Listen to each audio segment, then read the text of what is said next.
So, if you've got a Range Rover, Land Rover, and you got these stupid lock nuts, this is the situation. The top of the wheel nut is separate to the bottom. The top can free spin, and the bottom is the part that's fixed.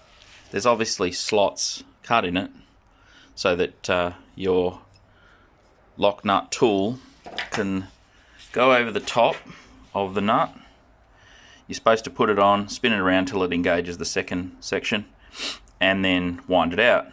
The problem is that when you take your car to the tyre shop, they put that on over the top of this, and what do? They grab a rattle gun and they undo it.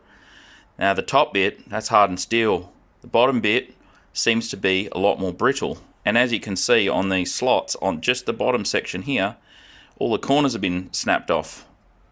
So that's what happens when you use a rattle gun on them, and all the tyre shops do it, and they pretty much can put it back on without you noticing, and then next time you go take tyre off when you've got a flat tyre on the side of the road and you're stuck in this situation where you can't get the lock nut off. So the trick, if this is in the car and you battle away with it and you think it's just free spinning, what you do is you're going to have to cut the top of the nut off, which is it's hardened, so that in itself is a mission. And also because the Range Rover wheel nuts they're recessed, so you've got to use a Dremel, like a small grinding tool.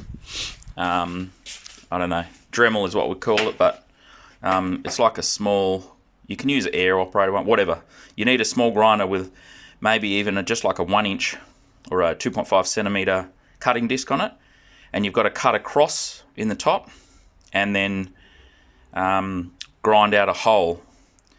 So once you've done that, you get a T70 Torx bit. I've just put the plastic in there so you can sort of visual, and make sure it's impact, and so black. And what you do is you place that in the hole and you bash the hell out of it with a hammer, and that'll go in, and that's how you get this out. That's method one. Method two is, it can be easier as long as you've got access to a welder. So what you do is I'll just pick it up like this so it's easy to see. So what you do is you stick your MIG welder in one of the slots. I would recommend one of the ones that, if you're looking at the car, you want it to be the top one so that the weld falls down into the join. And what you're essentially doing is fusing the two sections together so that they don't slip, because the top section is usually in good condition because it's hardened steel.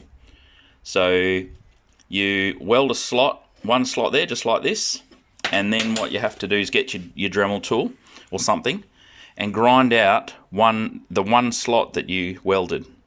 That way, so you can see that one there. I don't know if you can see it in the light, sorry about the focus. Let me go in the light for a sec, hang on. So hopefully you can see that one of those is ground out, it's that one there. And what you do is grind that section out, and then you've still got 3 points of purchase for the lock nut tool to go over the lock nut. So essentially this can still go over your lock nut now that you've ground it out. You can still go over it, and then you can undo the nut with your regular lock nut. This method here is good if you've lost that tool completely, but yeah, once it's out, I recommend throw it in the bin and throw the rest of them in the bin, because the rest of them are probably swollen, and the caps they're like this. Let me go on. I've got one right here. The caps, they've got like a stupid aluminium cap.